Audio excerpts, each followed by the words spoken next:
ವೀಕ್ಷಕರೇ ನಮಸ್ಕಾರ. ತಾವೀಗ ನೋಡ್ತಾ ಇರ್ತಕ್ಕಂಥದ್ದು ನಮ್ಮ ಕರ್ನಾಟಕದ ಇತಿಹಾಸದಲ್ಲಿ ತನ್ನದೇ ಆಗಿರ್ತಕ್ಕಂಥ ಶ್ರೇಷ್ಠ ಸ್ಥಾನಮಾನ ಹೊಂದಿರತಕ್ಕಂಥ ಪುಲಿಗೆರೆ ಅಂತಕ್ಕಂಥ ಈ ಒಂದು ಊರಿನ ಪುರಾತನ ಊರಿನ ಶ್ರೀ ಸೋಮೇಶ್ವರ ದೇವಸ್ಥಾನವನ್ನು ಬಂಧುಗಳೇ, ಕಳೆದ ಒಂದು ಸಂಚಿಕೆಯಲ್ಲಿ ತಾವೆಲ್ಲ ನೋಡಿದಿರಿ. ಲಕ್ಷ್ಮೇಶ್ವರ ಅಂತ ಅಂದ ತಕ್ಷಣ ಸುಮಾರು 1500 ವರ್ಷಗಳ ಇತಿಹಾಸ ಇರತಕ್ಕಂಥ, ವಿಶೇಷವಾಗಿ ಜೈನ ಬಸದಿಗಳ ತಾಣವಾಗಿರ್ತಕ್ಕಂಥ ಸ್ಥಳ. ಕ್ರಿಸ್ತಶಕ 6ನೇ ಶತಮಾನದಲ್ಲಿ ಕಲ್ಯಾಣದ ಚಾಲುಕ್ಯರ ಇಮ್ಮಡಿ ಪುಲಿಕೇಶಿಯ ಒಂದು ಶಾಸನದ ಪ್ರಕಾರ ಲಕ್ಷ್ಮೇಶ್ವರ ಇದು ಸಾಕಷ್ಟು 100 ಬಸದಿಗಳ ತಾಣವಾಗಿತ್ತು. ಆ ಹಿನ್ನೆಲೆಯಲ್ಲಿ ನಾವು ಈ ಹಿಂದಿನ ಸಂಚಿಕೆಯಲ್ಲಿ ಲಕ್ಷ್ಮೇಶ್ವರದ ಅತ್ಯಂತ ಪುರಾತನ ಸ್ಥಳವಾಗಿರ್ತಕ್ಕಂಥ ಬಸದಿಯಾಗಿರ್ತಕ್ಕಂಥ ಶಂಕ ಬಸದಿಯ ಬಗ್ಗೆ ತಿಳ್ಕೊಂಡು ಬಂದಿದ್ದೀವಿ. ಲಕ್ಷ್ಮೇಶ್ವರದಲ್ಲಿ ಶಂಕ ಬಸದಿಯ ನಂತರ ಅದಕ್ಕಿಂತ ಉತ್ತಮವಾಗಿರ್ತಕ್ಕಂಥ, ಉನ್ನತವಾಗಿರ್ತಕ್ಕಂಥ, ಶ್ರೇಷ್ಠವಾಗಿರ್ತಕ್ಕಂಥ ವಾಸ್ತುಶಿಲ್ಪವನ್ನು ಹೊಂದಿರತಕ್ಕಂಥ ಸ್ಥಳ ಅದು ಸೋಮೇಶ್ವರ ದೇವಸ್ಥಾನ. ಐತಿಹ್ಯದ ದೃಷ್ಟಿಯಿಂದ ಶಂಕ ಬಸದಿ ತನ್ನ ಅತ್ಯಂತ ಹಳೆಯದಾಗಿದ್ರೂ ಕೂಡ ಅದರ ಉನ್ನತೀಕರಿಸಿದ ರೀತಿಯಲ್ಲಿ ನಮ್ಮ ಈ ಸೋಮೇಶ್ವರ ದೇವಸ್ಥಾನ ಇರ್ತಕ್ಕಂಥದ್ದು. ಬಂಧುಗಳೇ, ಪುಲಿಗೆರೆ ಅಂತಕ್ಕಂಥ ಸ್ಥಳದ ಬಗ್ಗೆ ನಾವೆಲ್ಲ ಕೇಳಿರ್ತೀರಿ, ಓದಿ ತಿಳ್ಕೊಂಡಿರ್ತೀರಿ ಅಂತಕ್ಕಂಥ ಭಾವಿಸ್ತೀರಿ. ಹಾಗಾದ್ರೆ ಪುಲಿಗೆರೆ, ಅಂದಿನ ಪುಲಿಗೆರೆ, ಇಂದಿನ ಲಕ್ಷ್ಮೇಶ್ವರ, ಆ ಪುಲಿಗೆರೆ ಲಕ್ಷ್ಮೇಶ್ವರ ಹೇಗಾಯ್ತು ಅಂತಕ್ಕಂಥ ಒಂದೆರಡು ವಿಚಾರಗಳನ್ನ ಹೇಳ್ಕೊಂಡು ನಾನು ಮುಂದಕ್ಕೆ ಸಾಕ್ತೀನಿ. ಕ್ರಿಸ್ತಶಕ 6ನೇ ಶತಮಾನದಲ್ಲಿ ಲಭ್ಯವಾಗಿರ್ತಕ್ಕಂಥ ಶಾಸನಗಳ ಆಧಾರದ ಮೇಲೆ ಈ ಒಂದು ಸ್ಥಳಕ್ಕೆ ಪುಲಿಗೆರೆ, ಪುರಿಕೆರೆ, ಪುರಿಕಾನಗರ, ಪುಲಿಕಾನಗರ, ವ್ಯಾಘ್ರಪುರ ಹೀಗೆ ಹಲವಾರು ಹೆಸರುಗಳಿಂದ ಕರೆಯಲ್ಪಡ್ತಾ ಇತ್ತು. ಇಂತಹ ಎಲ್ಲ ಶಾಸನಗಳು ಕೂಡ ಈ ದೇವಸ್ಥಾನದಲ್ಲೇ ಸಿಕ್ಕಂತ ಸಾಕಷ್ಟು ಶಾಸನಗಳಲ್ಲಿ ನೋಡಿದ್ದೀವಿ. ಜೊತೆಗೆ ಈ ಲಕ್ಷ್ಮೇಶ್ವರ ಸುತ್ತಮುತ್ತ ಇರ್ತಕ್ಕಂಥ ಸುಮಾರು 10 ಕಿಲೋಮೀಟರ್ ವ್ಯಾಪ್ತಿಯಲ್ಲಿ ಇರ್ತಕ್ಕಂಥ ಸ್ಥಳದ ಮುಳುಗುಂದ ಆಗಿರ್ಬೋದು, ಹಾನಗಲ್ ಆಗಿರ್ಬೋದು, ಅಲ್ಲಿರ್ತಕ್ಕಂಥ ಶಾಸನಗಳ ಆಧಾರದ ಮೇಲೂ ಕೂಡ ಇದು ಪುಲಿಗೆರೆ 300 ಅಂತಕ್ಕಂಥ ಒಂದು ಸ್ಥಳದ ರಾಜಧಾನಿಯಾಗಿತ್ತು. ಅಂದ್ರೆ 300 ಗ್ರಾಮಗಳ ಒಂದು ಸಮೂಹವಾಗಿತ್ತು. ಅದರ ಒಂದು ರಾಜಧಾನಿಯಾಗಿ ಈ ಪುಲಿಗೆರೆ ಇತ್ತು ಅಂತಕ್ಕಂಥದ್ದು ಐತಿಹ್ಯ. ಅದು ಕಲ್ಯಾಣದ ಚಾಲುಕ್ಯರಾಗಿರ್ಬಹುದು, ನಂತರ ಬಂದಿರತಕ್ಕಂಥ ರಾಷ್ಟ್ರಕೂಟರಾಗಿರ್ಬಹುದು, ಕದಂಬರಾಗಿರಬಹುದು, ಸೇವಣರಾಗಿರಬಹುದು, ಜೊತೆಗೆ ನಮ್ಮ ಕನ್ನಡರನ್ನ ಆಳಿರ್ತಕ್ಕಂಥ ಎಲ್ಲ ರಾಜವಂಶಗಳು ಕೂಡ, ವಿಜಯನಗರ ಸೇರಿಕೊಂಡು ಎಲ್ಲ ರಾಜವಂಶಗಳು ಕೂಡ ಈ ಒಂದು ಸ್ಥಳವನ್ನ ಒಂದು ರಾಜಧಾನಿಯನ್ನಾಗಿ ಮಾಡಿಕೊಂಡು ಇದನ್ನ ಮುಖೇನ ಒಬ್ಬ ಮಾಂಡಲಿಕನ ಇಟ್ಟುಕೊಂಡು ಈ ಒಂದು ಸುತ್ತಮುತ್ತಲಿನ 300 ಗ್ರಾಮಗಳನ್ನ ಆಳಿರ್ತಕ್ಕಂಥದ್ದನ್ನ ಇತಿಹಾಸ ಹೇಳ್ತದೆ. ಹಾಗಾದ್ರೆ ಪುಲಿಗೆರೆ ಅಂತಕ್ಕಂಥದ್ದು ಲಕ್ಷ್ಮೇಶ್ವರ ಹೇಗಾಯ್ತು ಅಂತಕ್ಕಂಥ ಒಂದು ಮಾತನ್ನು ಹೇಳೋದಾದ್ರೆ, ಈ ಒಂದು ಸ್ಥಳದಲ್ಲಿರ್ತಕ್ಕ ಈ ಒಂದು ಪುಲಿಗೆರೆ 300 ಅಂತಕ್ಕಂಥ ಈ ಒಂದು ನಗರಗಳ ಗ್ರಾಮಗಳ ಗುಂಪನ್ನ ಆಳ್ತಾ ಇರ್ತಕ್ಕಂಥ ಮಾಂಡಲಿಕನ ಹೆಸರು ಲಕ್ಷ್ಮಣರಸ ಅಂತಕ್ಕಂಥ. ವಿಜಯನಗರ ಕಾಲದಲ್ಲಿ ಇರ್ತಕ್ಕಂಥ ಈ ಲಕ್ಷ್ಮಣರಸ ಪಕ್ಕದಲ್ಲಿರ್ತಕ್ಕಂಥ ಬೆಳವಲ ಅಂದ್ರೆ ಈಗಿನ ಗದಗ್, ಆ ಗದಗು ಮತ್ತು ಪುಲಿಗೆರೆ ಈ ಎರಡು, ಗದಗಿನ ಆ ಒಂದು ಕ್ಷೇತ್ರವನ್ನ ಬೆಳವಲ 300 ಅಂತ ಕರಿತಾ ಇದ್ರು. ಲಕ್ಷ್ಮೇಶ್ವರ ಈ ಕ್ಷೇತ್ರವನ್ನ ಪುಲಿಗೆರೆ 300 ಅಂತ ಕರಿತಾ ಇದ್ರು. ಈ ಎರಡೂ ಕ್ಷೇತ್ರಗಳ ಎರಡೂ ಒಂದು ಗುಂಪುಗಳನ್ನ ಸಮೂಹವನ್ನ ಆಳ್ತಾ ಇರ್ತಕ್ಕಂಥವ ಲಕ್ಷ್ಮಣರಸ ಅಂತಕ್ಕಂಥ, ಲಕ್ಷ್ಮರಸ ಅಥವಾ ಲಕ್ಷ್ಮಣರಸ ಅಂತಕ್ಕಂಥದ್ದು. ನಿಮಗೆಲ್ಲ ಗೊತ್ತಿರ್ತಕ್ಕಂಥದ್ದು ಇತಿಹಾಸದ ಅಧ್ಯಯನದ ಪ್ರಕಾರ ಆಗಿನ ರಾಜರು ತಮ್ಮದೇ ಆಗಿರ್ತಕ್ಕಂಥ ಹೆಸರಿನಲ್ಲಿ ಒಂದು ದೇವಸ್ಥಾನವನ್ನ ಕಟ್ಟಿಸ್ತಕ್ಕಂಥದ್ದು ಪ್ರತೀತಿ. ಶೈವ ಧರ್ಮದ ಉಚ್ಚಾಯ ಸ್ಥಿತಿಯಲ್ಲಿರ್ತಕ್ಕಂಥ ಆ ಸಂದರ್ಭದಲ್ಲಿ ಈ ಲಕ್ಷ್ಮಣರಸ ಲಕ್ಷ್ಮೇಶ್ವರದಲ್ಲಿ ಒಂದು ಶೈವ ದೇವಸ್ಥಾನವನ್ನ ಕಟ್ಟಿಸ್ತಾನೆ. ಅದಕ್ಕೆ ಹೆಸರು ಲಕ್ಷ್ಮಣ ಅರಸ ಅಥವಾ ಲಕ್ಷ್ಮಣೇಶ್ವರ ಅಥವಾ ಲಕ್ಷ್ಮರಸ ಅಂತಕ್ಕಂಥ ಹೆಸರನ್ನು ಇಟ್ಕೊಂಡು ಆ ದೇವಸ್ಥಾನ ಕೂಡ ನಿರ್ಮಾಣ ಮಾಡ್ತಾನೆ. ಇಂದಿಗೂ ಕೂಡ ಅದು ಲಕ್ಷ್ಮೀ ಲಿಂಗನ ಗುಡಿ ಅಂತಕ್ಕಂಥ ಹೆಸರಿನಿಂದ ಲಕ್ಷ್ಮೇಶ್ವರದಲ್ಲಿ ಇದೆ. ಆ ಲಕ್ಷ್ಮಣರಸ ಲಕ್ಷ್ಮಣೇಶ್ವರ ಅಂತಕ್ಕಂಥ ಆಯ್ತು. ಆ ದೇವಸ್ಥಾನದ ಹೆಸರು ಲಕ್ಷ್ಮಣೇಶ್ವರ ಅಂತ ಆಯ್ತು. ಆ ದೇವಸ್ಥಾನದ ಹೆಸರಿನಿಂದ ಈ ಊರಿಗೆ ಲಕ್ಷ್ಮಣೇಶ್ವರ ಅಂತ ಕರಿತಾ ಬಂದ್ರು. ಆ ಲಕ್ಷ್ಮಣೇಶ್ವರ ಅಂತಕ್ಕಂಥದ್ದು ಅಪಭ್ರಂಶವಾಗಿ ಲಕ್ಷ್ಮೇಶ್ವರ ಆಯ್ತು ಅಂತಕ್ಕಂಥದ್ದು. ಹಾಗೆ ನೋಡಿದ್ರೆ ಲಕ್ಷ್ಮೇಶ್ವರ ಅಂತಕ್ಕಂಥದ್ದನ್ನ ನಾವು ಯಾವ ಆಧಾರದಲ್ಲಿಯೂ ಕೂಡ ಅದರ ಪದ ವಿಂಗಡಣೆ ಮಾಡಿದಾಗ ಅರ್ಥ ಸಿಗೋದಿಲ್ಲ. ಲಕ್ಷ್ಮೀಶ್ವರಕ್ಕೆ ಅರ್ಥ ಇದೆ, ಅಂದ್ರೆ ಲಕ್ಷ್ಮಿ ಪ್ಲಸ್ ಈಶ್ವರ ಅಂದ್ರೆ ಲಕ್ಷ್ಮೇಶ್ವರ ಆಗತ್ತ. ಆದ್ರೆ ಲಕ್ಷ್ಮೇಶ್ವರ ಅನ್ನೋದಕ್ಕೆ ಯಾವ ಅರ್ಥ ವಿಂಗಡಣೆ ಮಾಡ್ಕೊಂಡು ಅರ್ಥ ಇಲ್ಲ. ಆದರೆ ಅದಿರ್ತಕ್ಕಂಥದ್ದು ಲಕ್ಷ್ಮಣೇಶ್ವರ ಅಂತಕ್ಕಂಥದ್ದು ಈಗ ಲಕ್ಷ್ಮೇಶ್ವರವಾಗಿದೆ ಅಂತಕ್ಕಂಥ ಹಿನ್ನೆಲೆ. ವೀಕ್ಷಕರೇ, ನಾವೀಗ ನೋಡ್ತಾ ಇರತಕ್ಕಂಥದ್ದು ಈ ಒಂದು ಸೋಮೇಶ್ವರ ದೇವಸ್ಥಾನ ಸಮುಚ್ಚಯದ ಅತ್ಯಂತ ಪ್ರಮುಖವಾಗಿರ್ತಕ್ಕಂಥ ಭಾಗ. ಅದು ಕ್ರಿಸ್ತಶಕ 9ನೇ ಶತಮಾನಕ್ಕೆ ಸೇರಿರ್ತಕ್ಕಂಥ ಲಜ್ಜಾಗೌರಿ ಅಂತಕ್ಕಂಥ ದೇವಸ್ಥಾನ. ಈ ದೇವಸ್ಥಾನದ ಒಳಗಡೆ ನಾವು ಲಜ್ಜಾಗೌರಿಯ ಮೂರ್ತಿಯನ್ನು ನೋಡ್ತೀವಿ. ಲಜ್ಜಾಗೌರಿಯ ಮೂರ್ತಿ ಅಂದರೆ ಎಷ್ಟೇ, ನಿರಾಭರಣವಾಗಿರ್ತಕ್ಕಂಥ ಒಬ್ಬ ಮಹಿಳೆಯ ಮೂರ್ತಿ ಅಲ್ಲಿರ್ತಕ್ಕಂಥದ್ದು. ಹಿರಿಯರ ಮತ್ತು ಪೂರ್ವಜರ ನಂಬಿಕೆ ಏನಾಗಿತ್ತು ಅಂದರೆ, ಆ ಒಂದು ಲಜ್ಜಾಗೌರಿಗೆ ನಾವು ಪೂಜೆ ಪುನಸ್ಕಾರ ಮಾಡುವುದರಿಂದ ಅವರಲ್ಲಿರ್ತಕ್ಕಂಥ ಬಂಜೇತನ ನಿವಾರಣೆ ಆಗ್ತದೆ, ಜೊತೆಗೆ ಸರಳವಾಗಿರ್ತಕ್ಕಂಥ ಸಹಜವಾಗಿರ್ತಕ್ಕಂಥ ಸುಲಲಿತವಾಗಿರ್ತಕ್ಕಂಥ ಹೆರಿಗೆ ಆಗ್ತದೆ ಅಂತಕ್ಕಂಥದ್ದು ನಂಬಿಕೆ. ಅದಕ್ಕೆ ವೈಜ್ಞಾನಿಕವಾಗಿರ್ತಕ್ಕಂಥ ಕಾರಣವನ್ನು ನಾವು ಅದರ ಒಳಗಡೆ ಹೋಗಿ ತಿಳ್ಕೊಳ್ತಕ್ಕಂಥ ಪ್ರಯತ್ನವನ್ನು ಮಾಡೋಣ. ನಾನು ಆರಂಭದಲ್ಲಿ ತಮಗೆಲ್ಲ ಹೇಳಿದ ಪ್ರಕಾರ ಈ ಸೋಮೇಶ್ವರ ದೇವಸ್ಥಾನ ಅನ್ನೋದು ಕೇವಲ ಒಂದು ದೇವಸ್ಥಾನ ಅಲ್ಲ, ಇದು ಸೋಮೇಶ್ವರ ದೇವಸ್ಥಾನಗಳ ಸಮುಚ್ಚಯ, ಕಾಂಪ್ಲೆಕ್ಸ್ ಆಫ್ ಟೆಂಪಲ್ಸ್ ಅಂತ ಹೇಳಬಹುದು. ಆ ಹಿನ್ನೆಲೆಯಲ್ಲಿ ನಾವೀಗ ಇರುವಂಥದ್ದು ಅತ್ಯಂತ ಪ್ರಮುಖವಾಗಿರ್ತಕ್ಕಂಥ, ಅದರಲ್ಲೂ ಕೂಡ ನಾಡಿನಲ್ಲಿಯೇ ವಿಶೇಷವಾಗಿರ್ತಕ್ಕಂಥ ದೇವಸ್ಥಾನ ಲಜ್ಜಾಗೌರಿ ದೇವಸ್ಥಾನ ಅಂತಕ್ಕಂಥದ್ದು. ಬಂಧುಗಳೇ, ಈ ಲಜ್ಜಾಗೌರಿ ದೇವಸ್ಥಾನ ಇದರದೇ ಆಗಿರ್ತಕ್ಕಂಥ ಒಂದು ಐತಿಹ್ಯವಿದೆ, ಹಿನ್ನೆಲೆ ಇದೆ. ಸಾಕಷ್ಟು ಪುರಾಣ ಪುಣ್ಯಕಥೆಗಳಲ್ಲಾಗಿರ್ಬೋದು, ಐತಿಹಾಸಿಕ ದಾಖಲೆಗಳಲ್ಲಾಗಿರ್ಬೋದು ಇದು ಉಲ್ಲೇಖವಾಗಿರ್ತಕ್ಕಂಥದ್ದು. ಆದರೆ ಎಲ್ಲೂ ಕೂಡ ಈ ರೀತಿಯಾಗಿರ್ತಕ್ಕಂಥ ಲಜ್ಜಾಗೌರಿಯ ಮೂರ್ತಿಯನ್ನು ನಮ್ಗೆ ನೋಡಲಿಕ್ಕೆ ಕಾಣಸಿಗೋದಿಲ್ಲ. ಅದು ಸಿಗುವುದು ಕೇವಲ ಲಕ್ಷ್ಮೇಶ್ವರದ ಈ ಸೋಮೇಶ್ವರ ದೇವಸ್ಥಾನದಲ್ಲಿ ಮಾತ್ರ. ಏನು ಇದರ ಐತಿಹ್ಯ ಹಿನ್ನೆಲೆ ಅನ್ನೋದನ್ನು ಸ್ವಲ್ಪ ತಮಗೆ ಹೇಳೋದಾದರೆ, ಈ ಲಜ್ಜಾಗೌರಿ ಅಂತಕ್ಕಂಥ ಈ ಮೂರ್ತಿಗೆ ಆ ಹಂತದಲ್ಲಿ, ಅಂದರೆ ಈ ದೇವಸ್ಥಾನ ನಿರ್ಮಾಣ ಆಗಿರ್ತಕ್ಕಂಥ ಅಂದರೆ 11ನೇ ಶತಮಾನದ ಆದಿ ಭಾಗದಲ್ಲಿ, ಆ ಒಂದು ಸಂದರ್ಭದಲ್ಲಿ ಮಹಿಳೆಯರಿಗೆ ಈ ದೇವಸ್ಥಾನದಲ್ಲಿದ್ದ ಈ ಲಜ್ಜಾಗೌರಿಗೆ ಬಂದು ಪೂಜೆ ಪುನಸ್ಕಾರ ಮಾಡಿದರೆ ಅವರಿಗೆ ಸಂತಾನ ಭಾಗ್ಯ ಆಗತ್ತೆ. ಜೊತೆಗೆ ಗರ್ಭಿಣಿ ಮಹಿಳೆಯರಿಗೆ ಸರಳವಾಗಿರ್ತಕ್ಕಂಥ ರೀತಿಯಲ್ಲಿ ಅತ್ಯಂತ ಸುಲಲಿತವಾಗಿ ಹೆರಿಗೆ ಆಗ್ತದೆ ಅಂತಕ್ಕಂಥದ್ದು ನಂಬಿಕೆ ಆ ಕಾಲದಲ್ಲಿ ಇತ್ತು. ಅದನ್ನು ಅಧ್ಯಯನ ಮಾಡಿ ವೈಜ್ಞಾನಿಕ ಹಿನ್ನೆಲೆಯನ್ನು ಮಾಡಿ ಅದರ ಹಿನ್ನೆಲೆಯನ್ನು ಪತ್ತೆ ಹಚ್ಚಿದಾಗ ಗೊತ್ತಾಗಿರ್ತಕ್ಕಂಥದ್ದು, ಆ ಮೂರ್ತಿಯಲ್ಲಿಯೇ ನಾವು ಹೆರಿಗೆಯಲ್ಲಿ ಯಾವ ಭಂಗಿಯಲ್ಲಿ ಮಹಿಳೆ ಇರಬೇಕಾಗ್ತದೆಯೋ ಆ ಭಂಗಿಯಲ್ಲಿ ಆ ಗೌರಿಯ ಮೂರ್ತಿಯ ರಚನೆಯಾಗಿದೆ ಅಂತಕ್ಕಂಥದ್ದು ಕಂಡು ಬಂದಿರತಕ್ಕಂಥದ್ದು. ಅಂದರೆ ಸುಮಾರು 1000 ವರ್ಷಗಳ ಹಿಂದೆಯೇ ನಮ್ಮ ಹಿರಿಯರಿಗೆ ಈ ಒಂದು ವೈದ್ಯಕೀಯ ಹಿನ್ನೆಲೆ ಅರಿವು ಇತ್ತು ಅಂತಕ್ಕಂಥದ್ದು ಕಂಡು ಬರ್ತದೆ. ಆ ಹಿನ್ನೆಲೆಯಲ್ಲಿ ಈ ಒಂದು ದೇವಸ್ಥಾನ ಅತ್ಯಂತ ವಿಶೇಷವಾಗಿರ್ತಕ್ಕಂಥದ್ದು. ಈ ಒಳಗಿರ್ತಕ್ಕಂಥ ಈ ದೇವಸ್ಥಾನದ ಈ ಒಂದು ಮೂರ್ತಿ ಇಲ್ಲಿಂದ ಕಾಣೆಯಾಗಿತ್ತು. ಪಕ್ಕದಲ್ಲಿರ್ತಕ್ಕಂಥ ನಾವು ಪುಷ್ಕರಣಿ ಅಂತ ಕರಿತೀವಿ, ಬಾವಿ ಅಂತ ಕರಿತೀವಿ, ಆ ಬಾವಿಯನ್ನು ಸ್ವಚ್ಛ ಮಾಡ್ತಕ್ಕಂಥ ಸಂದರ್ಭದಲ್ಲಿ ಈ ಒಂದು ಮೂರ್ತಿ ಸಿಕ್ತು. ಆ ಮೂರ್ತಿಯನ್ನು ತಗೊಂಡು ಇಲ್ಲಿ ಬಂದು ಪ್ರತಿಷ್ಠಾಪನೆ ಮಾಡಲಾಯಿತು. ಅದರ ಹಿರಿಮೆ ನಾವು ಸಲ್ಲಬೇಕಾಗಿರ್ತಕ್ಕಂಥದ್ದು ಮಾನ್ಯ ಸುಧಾಮೂರ್ತಿಯವರದು. ಯಾಕಂದರೆ ಅವರು ತಮ್ಮ ಇನ್ಫೋಸಿಸ್ ಫೌಂಡೇಶನ್ ಮೂಲಕ ಈ ಒಂದು ದೇವಸ್ಥಾನವನ್ನು ಜೀರ್ಣೋದ್ಧಾರ ಮಾಡುವ ಪ್ರಕ್ರಿಯೆಯಲ್ಲಿ ಇದರ ಹಿನ್ನೆಲೆಯನ್ನು ಕಂಡುಕೊಂಡು ವಿಶೇಷವಾಗಿ ಇದರ ಬಗ್ಗೆ ಆಸ್ಥೆ ವಹಿಸಿಕೊಂಡು ಇದನ್ನು ಇಲ್ಲಿ ಪ್ರತಿಷ್ಠಾಪನೆ ಮಾಡಲಿಕ್ಕೆ ಸಹಕಾರಿ ಮಾಡಿಕೊಟ್ಟಿರ್ತಕ್ಕಂಥವ್ರು. ಲಜ್ಜಾಗೌರಿ ದೇವಸ್ಥಾನದ ಗರ್ಭಗುಡಿಯ ಹೊರಗಡೆ, ಅದು ನಾವು ಅಂತರಾಳ ಅಂತ ಕರಿತೀವಲ್ಲ, ಅಂತರಾಳದ ಹೊರಗಡೆ ನಾವೀಗ ನವರಂಗದಲ್ಲಿದ್ದೀವಿ.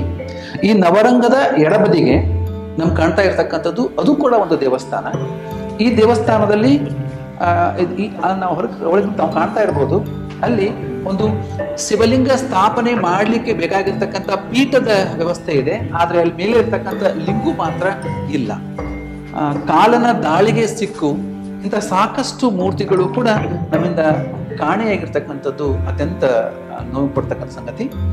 ತಾವಿಗೆ ನೋಡ್ತಾ ಇರ್ತಕ್ಕಂಥದ್ದು ಇದೊಂದು ಪುಷ್ಕರಣಿ, ಅತ್ಯಂತ ಸುಂದರವಾಗಿ ನಿರ್ಮಿತವಾಗಿರ್ತಕ್ಕಂಥದ್ದು. ಇದಕ್ಕೆ ನಾವು ಗೌರಾಂಬಿಕಾ ಪುಷ್ಕರಣಿ ಅಂತ ಕರಿತೀವಿ. ಈ ಗೌರಾಂಬಿಕಾ ಪುಷ್ಕರಣಿ ಅಂತಕ್ಕಂಥ ಹೆಸರು ಬರಲಿಕ್ಕೆ ಕೂಡ ಒಂದು ಹಿನ್ನೆಲೆ, ಒಂದು ಕಾರಣ. ಕ್ರಿಸ್ತಶಕ 12ನೇ ಶತಮಾನದ ಅಂತ್ಯದಲ್ಲಿ ಈ ಭಾಗದಲ್ಲಿರ್ತಕ್ಕಂಥ ರಾಜನರ್ತಕಿ, ಅವಳ ಹೆಸರು ಗೌರಿ ಅಥವಾ ಗೌರಾಂಬಿಕೆ ಅಂತಕ್ಕಂಥದ್ದು. ಆ ಗೌರಾಂಬಿಕೆ ಈ ಭಾಗದಲ್ಲಿರ್ತಕ್ಕಂಥ ಜನರಿಗೆ ನೀರಿನ ಸಮಸ್ಯೆ ಬಂದಾಗ, ಕುಡಿಯುವ ನೀರಿನ ಸಮಸ್ಯೆ ಬಂದಾಗ ತನ್ನ ಸಂಗ್ರಹವಾಗಿರ್ತಕ್ಕಂಥ, ನರ್ತಕಿ ಅಂದರೆ ತಾವು ಅರ್ಥ ಮಾಡ್ಕೋಬಹುದು, ಆ ರೀತಿಯಾಗಿ ಸಂಗ್ರಹವಾಗಿರ್ತಕ್ಕಂಥ ತನ್ನೆಲ್ಲ ಆ ಒಂದು ಧನವನ್ನೆಲ್ಲ ಸೇರಿಸ್ಕೊಂಡು ಈ ಒಂದು ಪುಷ್ಕರಣಿ ನಿರ್ಮಾಣ ಮಾಡ್ತಾಳೆ.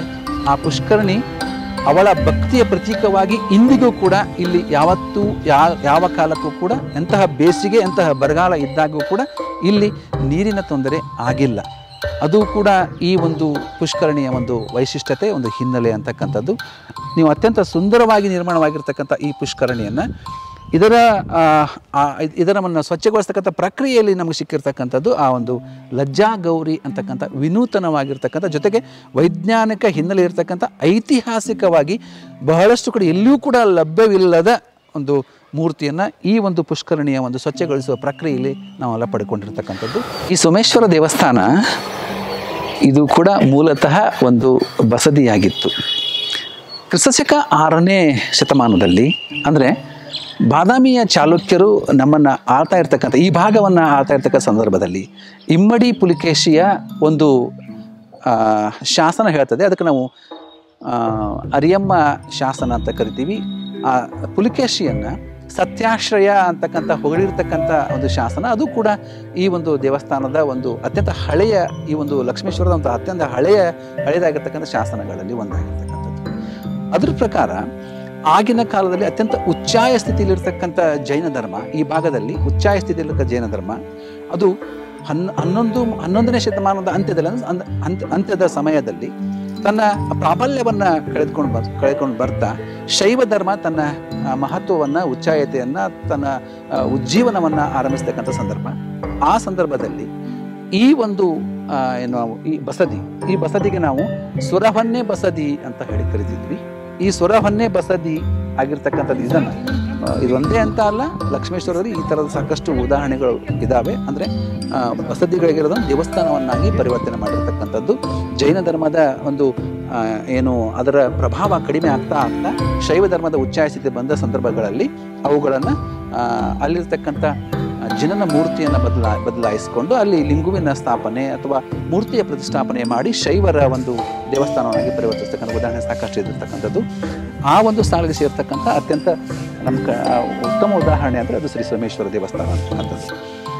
ಬಂಧುಗಳೇ, ಈ ಒಂದು ಸೋಮೇಶ್ವರ ದೇವಸ್ಥಾನ ಇಲ್ಲಿ ಸ್ಥಾಪನೆ ಆಗಲಿಕ್ಕೂ ಕೂಡ ಒಂದು ಐತಿಹ್ಯ ಇದೆ.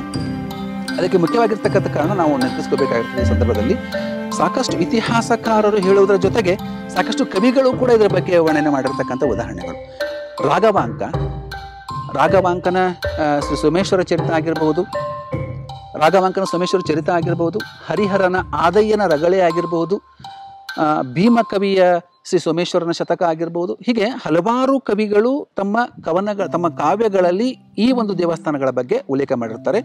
ಇದರಲ್ಲೂ ಕೂಡ ವಿಶೇಷವಾಗಿ ಹೇಳಬೇಕಾಗಿತ್ತು ಅಂದರೆ, ಬಹುಶಃ ಕನ್ನಡದಲ್ಲಿ ಒಂದು ದೇವಸ್ಥಾನದ ಬಗ್ಗೆ ಅತಿ ಹೆಚ್ಚು ಬಳಕೆ ಆಗಿರ್ತಕ್ಕಂಥದ್ದು, ಅಂದರೆ ದೇವಸ್ಥಾನ ಬಗ್ಗೆ ಹೇಳ್ತಾ ಇರ್ತಕ್ಕಂಥದ್ದು ಅತಿ ಹೆಚ್ಚು ಬಳಕೆ ಆಗಿರ್ತಕ್ಕಂಥದ್ದು ಅಂದರೆ ಅದು ಕೇವಲ ಶ್ರೀ ಸೋಮೇಶ್ವರ ದೇವಸ್ಥಾನ ಅಂತಕ್ಕಂಥದ್ದನ್ನು ಅತ್ಯಂತ ಹೆಮ್ಮೆಯಿಂದ ಹೇಳಬಹುದು. ಅಂತಹ ಆ ಒಂದು ಕಾವ್ಯಗಳ ಮತ್ತು ಇತಿಹಾಸದ ದಾಖಲೆಗಳ ಪ್ರಕಾರ ಹೇಳೋದಾದರೆ 11ನೇ ಶತಮಾನ ಆರಂಭದಲ್ಲಿ, ಅಂದರೆ 1998ರ ಕಾಲಘಟ್ಟ, ಅದು ಸಾಕಷ್ಟು ಅದಕ್ಕೆ ಪುರಾವೆಗಳು ಹೆಚ್ಚು ಸ್ಪಷ್ಟೀಕರಣ ಕೊಡ್ತವೆ. ಅಂದರೆ ಅದಕ್ಕಿಂತ ಮೊದಲು ಈ ದೇವಸ್ಥಾನ ಇಲ್ಲ ಅನ್ನೋದಕ್ಕೆ ಪುರಾವೆ ಇಲ್ಲ, ಆದರೆ 1998ರ ಆಸುಪಾಸಿನಲ್ಲಿ ಇಲ್ಲಿ ಸಾಕಷ್ಟು ಚಟುವಟಿಕೆಗಳು ನಡೆದವು ಅನ್ನೋದರ ಆಧಾರದ ಮೇಲೆ ಹೇಳೋದಾದರೆ, ಈ ದೇವಸ್ಥಾನ 1098ರ ಕಾಲಘಟ್ಟದಲ್ಲಿ ನಿರ್ಮಾಣ ಆಯಿತು. ಆ ಒಂದು ದೇವಸ್ಥಾನದಲ್ಲಿ ಶಿವನ ಮೂರ್ತಿಯನ್ನು ಪ್ರತಿಷ್ಠಾಪನೆ ಮಾಡಲಾಯಿತು ಅಂತಕ್ಕಂಥದ್ದು ಇತಿಹಾಸಗಳಿಂದ ವೇದ್ಯವಾಗಿರ್ತಕ್ಕಂಥದ್ದು. ಹಾಗಾದರೆ ಆ ಮೂರ್ತಿಯನ್ನು ಪ್ರತಿಷ್ಠಾಪನೆ ಮಾಡಲಿಕ್ಕೆ ಕಾರಣೀಭೂತರಾಗಿರ್ತಕ್ಕಂಥವ್ರು ಯಾರು? ಆದಯ್ಯ ಅಂತಕ್ಕಂಥ ಶ್ರೇಷ್ಠಿ ಅಂದರೆ ಶೆಟ್ಟಿ, ಅಂದರೆ ವ್ಯಾಪಾರಸ್ಥ. ಈಗಿನ ಗುಜರಾತ್ನಲ್ಲಿರ್ತಕ್ಕಂಥ ಸೌರಾಷ್ಟ್ರದ ಭಾಗದಿಂದ ಅವ ತನ್ನ ಮುತ್ತು ರತ್ನಗಳ ವ್ಯಾಪಾರ ಮಾಡ್ತಾ ಅಣ್ಣಿಗೇರಿ ಮುಖಾಂತರ ಲಕ್ಷ್ಮೇಶ್ವರ ಆಗಿನ ಪುಲಿಗೆರೆಗೆ ಬರ್ತಾನೆ. ಈ ಪುಲಿಗೆರೆಯಲ್ಲಿರ್ತಕ್ಕಂಥ ಹೋಜೇಶ್ವರ ಅಂತಕ್ಕಂಥ ಶಿವನ ದೇವಸ್ಥಾನಕ್ಕೆ, ಅಂದರೆ ಈಗಿನ ಲಕ್ಷ್ಮೇಶ್ವರದ ಭಾನು ಮಾರುಕಟ್ಟೆಯ ಹತ್ತಿರ ಇರ್ತಕ್ಕಂಥ ಅದೊಂದು ಗ್ರಂಥಾಲಯದ ಹಿಂದಿನ ಭಾಗ, ಅದಕ್ಕೆ ನಾವು ಹೋಜೇಶ್ವರ ವಾಚೇಶ್ವರ ದೇವಸ್ಥಾನ ಅಂತ ಕರಿತೀವಿ ಈಗಲೂ ಕೂಡ. ಅದು ಕೂಡ ಶ್ರೀ ಸೋಮೇಶ್ವರ ದೇವಸ್ಥಾನಕ್ಕಿಂತ ಹಿಂದಿರತಕ್ಕಂಥ ಇತಿಹಾಸ ಹೊಂದಿರತಕ್ಕಂಥದ್ದು. ಅಲ್ಲಿ ಅವ ಬಂದು ವಾಸ್ತವ್ಯ ಹೂಡ್ತಾನೆ. ಇಲ್ಲಿರ್ತಕ್ಕಂಥ ಆ ಒಂದು ಆದಯ್ಯ ಸೋಮೇಶ್ವರ ಇಲ್ಲಿ ಜೈನ ಧರ್ಮದ ಒಬ್ಬ ಪದ್ಮಾವತಿ ಅಂತಕ್ಕಂಥ ಹೆಣ್ಮಗಳನ್ನು ಮದುವೆ ಆಗ್ತಾನೆ. ಪದ್ಮಾವತಿ ಅಂತಕ್ಕಂಥ ಹೆಣ್ಮಗಳು ಪಾರಿಸ ಶೆಟ್ಟಿ ಅಂತಕ್ಕಂಥ ಒಬ್ಬ ಜೈನ ಧರ್ಮೀಯನ ಮಗಳಾಗಿರ್ತಕ್ಕಂಥವಳು. ಕೆಲವು ಪ್ರತಿರೋಧಗಳು ಉಂಟಾಗ್ತವೆ. ಆ ಕಾಲಘಟ್ಟದಲ್ಲಿ ಕೂಡ ಜೈನ ಧರ್ಮ ಮತ್ತು ಈ ಒಂದು ಶೈವ ಧರ್ಮದ ನಡುವೆ ಸಾಕಷ್ಟು ಸಣ್ಣ ಪುಟ್ಟ ಘಟನೆಗಳು ಆಗಿದ್ದು, ಆದಾಗ್ಯೂ ಕೂಡ ಪುಲಿಗೆರೆ ಈ ಒಂದು ಸ್ಥಳದಲ್ಲಿ ಅದಷ್ಟೇ ಒಂದು ಅವರ ನಡುವೆ ಘರ್ಷಣೆಗಳಾಗಿದ್ದು ಕೂಡ ಎಲ್ಲರೂ ಕೂಡ ಸಹಜೀವನ ಮಾಡ್ತಾ ಬಂದಿರತಕ್ಕಂಥ ಉದಾಹರಣೆಗಳು ಕೂಡ ಇರ್ತವೆ. ಆ ಕಾಲಘಟ್ಟದಲ್ಲಿ ಅವಳನ್ನು ಮದುವೆ ಆಗಿರ್ತಕ್ಕಂಥ ಏನು ಪಾರಿಸ ಶೆಟ್ಟಿ, ಜೈನ ಧರ್ಮೀಯನಾಗಿರ್ತಕ್ಕಂಥ ಪಾರಿಸ ಶೆಟ್ಟಿಯ ಮಗಳಾಗಿರ್ತಕ್ಕಂಥ ಪದ್ಮಾವತಿಯನ್ನು ಮದುವೆ ಆಗಿರ್ತಕ್ಕಂಥ ಆದಯ್ಯ ಅವಳಿಗೆ ಆ ಒಂದು ಹೋಜೇಶ್ವರ ದೇವಸ್ಥಾನದಲ್ಲಿ ಶೈವ ದೀಕ್ಷೆಯನ್ನು ಕೊಟ್ಟು ಅವಳನ್ನು ಜೈನ ಧರ್ಮದಿಂದ ಶೈವ ಧರ್ಮಕ್ಕೆ ಪರಿವರ್ತನೆ ಮಾಡ್ತಾನೆ ಅಂತಕ್ಕಂಥದ್ದು. ಆ ಸಂದರ್ಭದಲ್ಲಿ ಅವಳ ತಂದೆ ಪಾರಿಸ ಶೆಟ್ಟಿ ಈ ಒಬ್ಬ ಅಳಿಯನನ್ನು ಒಂದು ನಾವೇನು ಅಂತ ಹೇಳ್ತೇವಲ್ಲ, ಧರ್ಮದ ಬಗ್ಗೆ ಇರ್ತಕ್ಕಂಥ ವಿಚಾರದ ಹಿನ್ನೆಲೆಯಲ್ಲಿ ಕೆಲವೊಂದಿಷ್ಟು ವಾದ ವಿವಾದನ ಮಾಡ್ತಾನೆ. ಆ ವಾದ ವಿವಾದವನ್ನೇ ಸವಾಲಾಗಿ ಸ್ವೀಕರಿಸಿರ್ತಕ್ಕಂಥ ಆದಯ್ಯ ಸೌರಾಷ್ಟ್ರಕ್ಕೆ ಹೋಗಿ ಸೌರಾಷ್ಟ್ರದಿಂದ ಇರ್ತಕ್ಕಂಥ ಆ ಸೋಮೇಶ್ವರನ ಮೂರ್ತಿಯನ್ನು ತೆಗೆದುಕೊಂಡು ಬಂದು ಇಲ್ಲಿ ಪ್ರತಿಷ್ಠಾಪನೆ ಮಾಡ್ತಾನೆ ಅಂತಕ್ಕಂಥದ್ದು ಹಿನ್ನೆಲೆ. ಆ ಹಿನ್ನೆಲೆಯ ಆಧಾರದ ಮೇಲೆ ಈ ಒಂದು ಸೋಮೇಶ್ವರ ದೇವಸ್ಥಾನದ ಆ ಸೋಮೇಶ್ವರನ ಮೂರ್ತಿಯನ್ನು ಪ್ರತಿಷ್ಠಾಪನೆ ಮಾಡಿರ್ತಕ್ಕಂಥವನು ಆದಯ್ಯ ಅಂತಕ್ಕಂಥವನು. ಜೊತೆಗೆ ಆ ಸೋಮೇಶ್ವರ ಅಂತಕ್ಕಂಥ ಆ ಮೂರ್ತಿಯ ಪ್ರತಿಷ್ಠಾಪನೆಯು ಕೂಡ ವಿಶೇಷವಾಗಿರ್ತಕ್ಕಂಥದ್ದು. ಆ ಮೂರ್ತಿ ನಾವು ಏನೀಗ ಎಷ್ಟು ಶೈವ ಧರ್ಮದಲ್ಲಿ ನಮ್ಮ ತೀರ್ಥಕ್ಷೇತ್ರಗಳು ಅಂತ ಹೇಳಿ ಕರಿತೀವಿ, 12 ತೀರ್ಥಕ್ಷೇತ್ರಗಳಲ್ಲಿ ಒಂದಾಗಿರ್ತಕ್ಕಂಥದ್ದು ಅದು ಸೌರಾಷ್ಟ್ರದ ಸೋಮನಾಥ. ಆ ಸೌರಾಷ್ಟ್ರದ ಸೋಮನಾಥ ಉತ್ತರ ಸೋಮ ಅಂತ ಕರೆಸ್ಕೊಳ್ತದೆ, ಇದು ದಕ್ಷಿಣ ಸೋಮ ಅಂತ ಕರೆಸ್ಕೊಳ್ತದೆ, ಜ್ಞಾನ ಸೋಮ ಅಂತ ಕರೆಸ್ಕೊಳ್ತದೆ, ಇದು ಭಕ್ತಿ ಸೋಮ ಅಂತ ಕರೆಸ್ಕೊಳ್ತದೆ. ಅದರಷ್ಟೇ ಆಗಿರ್ತಕ್ಕಂಥ ಶಕ್ತಿ ಭಕ್ತಿ ಈ ದೇವಸ್ಥಾನದ ಮೇಲೆ ಇದೆ ಅಂತಕ್ಕಂಥದ್ದು ಕೂಡ ಪ್ರತೀತಿ. ವೀಕ್ಷಕರೇ, ನೀವೀಗ ನೋಡ್ತಾ ಇರತಕ್ಕಂಥದ್ದು ಸೋಮೇಶ್ವರ ದೇವಸ್ಥಾನದ ಗರ್ಭಗೃಹದಲ್ಲಿ ವಿರಾಜಮಾನವಾಗಿರ್ತಕ್ಕಂಥ ಶ್ರೀ ಸೋಮೇಶ್ವರ. ನಾವು ಸಹಜವಾಗಿ ಶಿವನ ಮೂರ್ತಿಯನ್ನು ನೋಡ್ತಾ ಇರತಕ್ಕಂಥದ್ದು ಮೂರ್ತಿಯ ರೂಪದಲ್ಲಿ ಅಲ್ಲ, ಅವ ಶಿವಲಿಂಗುವಿನ ರೂಪದಲ್ಲಿ, ಲಿಂಗುವಿನ ರೂಪದಲ್ಲಿ ಮಾತ್ರ ನಾವು ಕಾಣ್ತೀವಿ. ಆದರೆ ಇಲ್ಲೇ ವಿಶೇಷತೆ, ಶಿವ ತನ್ನ ಪತ್ನಿಯಾಗಿರ್ತಕ್ಕಂಥ ಪಾರ್ವತಿಯ ಜೊತೆಗೆ ತನ್ನ ವಾಹನವಾಗಿರ್ತಕ್ಕಂಥ ನಂದಿಯೊಂದಿಗೆ ಇರ್ತಕ್ಕಂಥದ್ದನ್ನು ನೀವು ನೋಡ್ತಾ ಇದ್ದೀರಿ. ಅದು ಯಾವ ರೀತಿ ಅಂದರೆ ಈಗ ನಾವು ವೃಷಭಾರೂಢ ಶಿವ ಅಂತಲೂ ಕೂಡ ಕರಿತೀವಿ. ಇದು ಇರ್ತಕ್ಕಂಥದ್ದು ಸೌರಾಷ್ಟ್ರ, ಅದು ಬಿಟ್ಟರೆ ಪುಲಿಗೆರೆ ಅಂದರೆ ಲಕ್ಷ್ಮೇಶ್ವರ. ಅದು ಯಾವ ರೀತಿ ಇದೆ ನಾವು ಸ್ವಲ್ಪ ನೋಡ್ಬೋದು ನೀವಲ್ಲೇ. ಶಿವ ತನ್ನ ಹಿಂದೆ ಪಾರ್ವತಿಯನ್ನು ಕೂರಿಸ್ಕೊಂಡಿದ್ದಾನೆ, ಕುತ್ಕೊಂಡಿರೋದು ತನ್ನ ವಾಹನವಾಗಿರ್ತಕ್ಕಂಥ ನಂದಿಯ ಮೇಲೆ. ಇದು ಯಾವ ರೀತಿ ಕಲ್ಪಿಸ್ಕೊಳ್ಬೋದು ಅಂತಂದರೆ, ಈಗ ನೀವು ಯಾರಾದರೂ ವಾಹನಗಳಲ್ಲಿ ಬೈಕ್ನಲ್ಲಿ ಹೋಗೋದನ್ನು ನೋಡಿರ್ಬೋದು. ಗಂಡ ಹೆಂಡತಿ ವಾಹನ ಮೇಲೆ ಹೋಗ್ತಾ ಇರ್ತಕ್ಕಂಥದ್ದು. ಅಂದರೆ ಗಂಡ ಬೈಕ್ ರೈಡ್ ಮಾಡಬೇಕಾದ್ರೆ ಹೆಂಡತಿ ಒಂದು ಬದಿಗೆ ತನ್ನ ಕಾಲನ್ನ ಇಟ್ಕೊಂಡು ಕೂತ್ಕೋತಾ ಅಲ್ಲ, ಆ ರೀತಿಯಾಗಿ ನಮ್ಗೆ ಸ್ಪಷ್ಟವಾಗಿ ಅನಿಸ್ಬಿಡತ್ತೆ. ಗಂಡ ಹೆಂಡತಿ ಜೊತೆ ಒಂದು ವಾಹನವನ್ನು ಏರಿ ಹೋಗ್ತಾ ಇದ್ದಾನೇನೋ ಶಿವ. ಅಂದರೆ ಶಿವ ತನ್ನ ಪತ್ನಿಯಾಗಿರ್ತಕ್ಕಂಥ ಪಾರ್ವತಿಯೊಂದಿಗೆ ವಾಹನವನ್ನೇರಿ ಬೈಕ್ ರೈಡ್ ಮಾಡ್ತಾ ಇದ್ದಾನೇನೋ ಅನ್ನುವ ಭಾಸವಾಗುವ ರೀತಿಯಲ್ಲಿ ಈ ಒಂದು ಮೂರ್ತಿ ರಚನೆಯಾಗಿದೆ. ಬಂಧುಗಳೇ, ಈ ಸೋಮೇಶ್ವರ ಅಂತಕ್ಕಂಥ ಹೆಸರು ಬರಲಿಕ್ಕೂ ಕೂಡ ಒಂದು ಕಾರಣ ಇದೆ. ಸೋಮೇಶ್ವರ ಅಂತಕ್ಕಂಥ ಪದವನ್ನು ಪದವಿಂಗಡಣೆ ಮಾಡಿ ನೋಡಿದಾಗ ಸ ಪ್ಲಸ್ ಉಮಾ ಪ್ಲಸ್ ಈಶ್ವರ ಅಂತಕ್ಕಂಥದ್ದು. ಸ plus Uma plus Ishwara is equal to Someshwara. ಸ ಅಂದರೆ ಸಮೇತ, ಉಮಾ ಅಂದರೆ ಪಾರ್ವತಿಯ ಮತ್ತೊಂದು ಹೆಸರು, ಈಶ್ವರ ಅಂದರೆ ಈಶ್ವರ ತನ್ನ ಪತ್ನಿಯಾಗಿರ್ತಕ್ಕಂಥ ಪಾರ್ವತಿಯ ಸಮೇತನಾಗಿ ಇದಾನೆ ಅನ್ನೋದನ್ನು ಸೋಮೇಶ್ವರ ಅಂತಕ್ಕಂಥ ಹೆಸರಿನಿಂದ ಇಲ್ಲಿ ಬಳಕೆಯಾಗೋದನ್ನು ನೋಡ್ತಾ ಇದ್ದೀವಿ. ಇದಕ್ಕೆ ಒಂದಿಷ್ಟು ಬ್ರಹ್ಮ ಅಂತಕ್ಕಂಥ ಕವಿ ಕೂಡ ತನ್ನ ವಿಚಾರ ಮಂಡಿಸ್ತಾನೆ 12ನೇ ಶತಮಾನದಲ್ಲಿ. ವೃಷಭ ಅಂತಕ್ಕಂಥದ್ದು ಕೂಡ ಜೈನ ಧರ್ಮದಲ್ಲಿ ಉಲ್ಲೇಖವಾಗಿರ್ತಕ್ಕಂಥದ್ದು. ಇದು ಮೊದಲು ಒಂದು ಬಸದಿಯಾಗಿತ್ತು ಅಂತಕ್ಕಂಥ ಉಲ್ಲೇಖ ಮಾಡ್ತಾನೆ. ಆದರೆ ಮೂಲತಃ ಬಸದಿಯಾಗಿತ್ತು, ನಂತರ ಅದು ಶೈವ ಧರ್ಮದಲ್ಲಿ ಈ ರೀತಿಯಾಗಿರ್ತಕ್ಕಂಥ ವಿಧಾನವನ್ನು ನೋಡ್ತಾ ಇದ್ದೀವಿ. ಅಂದರೆ ಸ ಪ್ಲಸ್ ಉಮಾ ಪ್ಲಸ್ ಈಶ್ವರ ಅಂದರೆ ಪಾರ್ವತಿ ಸಮೇತನಾಗಿರ್ತಕ್ಕಂಥ ಈಶ್ವರ ನಂದಿಯೊಂದಿಗೆ ಹೊರಡಿರ್ತಕ್ಕಂಥದ್ದನ್ನು ವಿಶೇಷವಾಗಿ ಕಣ್ಮನ ತುಂಬಿಕೊಳ್ತಾ ಇರ್ತಕ್ಕಂಥ ಮೂರ್ತಿ ಜಗತ್ತಿನ ಬೇರೆಲ್ಲೂ ಕಾಣಲ್ಲ. ಅದು ಸೌರಾಷ್ಟ್ರ ಬಿಟ್ಟರೆ ಲಕ್ಷ್ಮೇಶ್ವರ.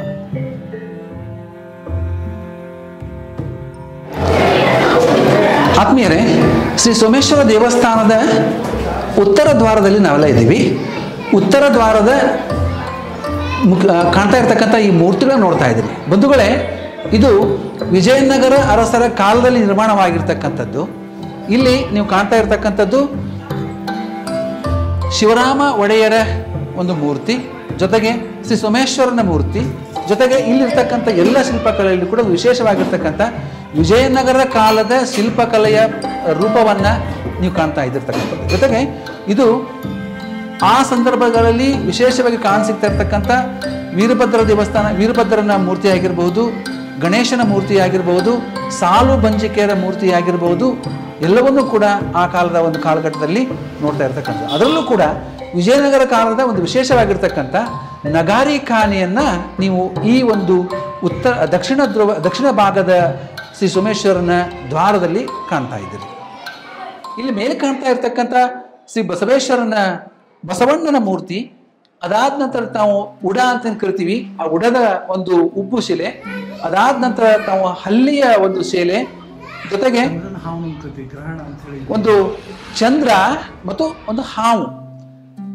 ಬಂಧುಗಳೇ, ಆ ಜನರ ಒಂದು ನಂಬಿಕೆ ಹೇಗಿತ್ತು, ಇವಾಗಲೂ ಕೂಡ ಯಾವ ರೀತಿ ಇದೆ ಅನ್ನೋದಾದ್ರೆ, ಇವತ್ತಿಗೂ ಕೂಡ ಲಕ್ಷ್ಮೇಶ್ವರ ಹಾಗೂ ಸುತ್ತಲಿನ ಈ ಭಾಗದ ಜನರು ಇಲ್ಲಿಗೆ ಬಂದು ದೇವಸ್ಥಾನಕ್ಕೆ ಬಂದಾಗ ಪ್ರತಿ ಸಲ ಬಂದು ಈ ಒಂದು ದೇವಸ್ಥಾನದ ದಕ್ಷಿಣ ದ್ವಾರದಲ್ಲಿರ್ತಕ್ಕಂಥ ಆ ಹಾವು ಮತ್ತು ಚಂದ್ರನನ್ನು ನೋಡ್ತಕ್ಕಂಥದ್ದನ್ನು ಮರೆಯೋದಿಲ್ಲ. ಯಾಕೆ ಅಂದ್ರೆ ಅವ್ರ ನಂಬಿಕೆ ಇದೆ. ಎದೇನು ಅಂತಂದ್ರೆ, ಪ್ರತಿ ವರ್ಷದಿಂದ ವರ್ಷಕ್ಕೆ ಆ ಹಾವು ಚಂದ್ರನ ಹತ್ತಿರ ಬರ್ತಾ ಇದೆ.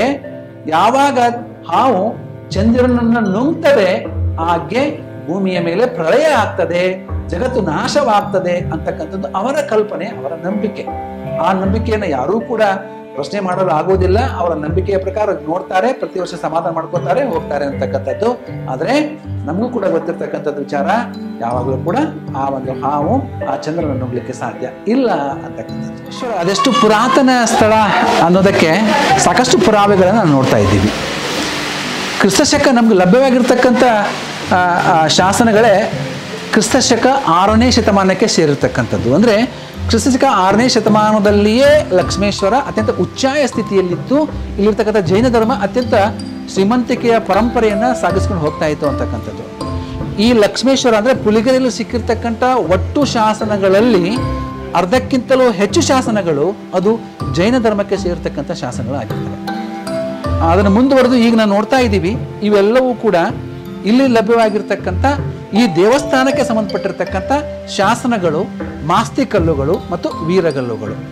ಇವೆಲ್ಲವುಗಳು ಕೂಡ ಈ ನಮ್ಮ ಸೋಮೇಶ್ವರ ದೇವಸ್ಥಾನಕ್ಕೆ ಸಂಬಂಧಪಟ್ಟಿರ್ತಕ್ಕಂಥದ್ದು ಮಾತ್ರ ಇಲ್ಲಿ ಸಂಗ್ರಹ ಮಾಡಿರ್ತಕ್ಕಂಥದ್ದು. ಒಟ್ಟು 50ಕ್ಕೂ ಹೆಚ್ಚು ಶಾಸನಗಳನ್ನು ನಾವಿಲ್ಲಿ ಕಾಣ್ತಾ ಇದ್ದೀವಿ. ಇದರಲ್ಲಿ ಅತ್ಯಂತ ಹಳೆಯದಾಗಿರ್ತಕ್ಕಂಥ ಶಾಸನ ಅಂದರೆ ಕ್ರಿಸ್ತಶಕ 1084ರಲ್ಲಿ ಲಭ್ಯವಾಗಿರ್ತಕ್ಕಂಥ ಶಾಸನ.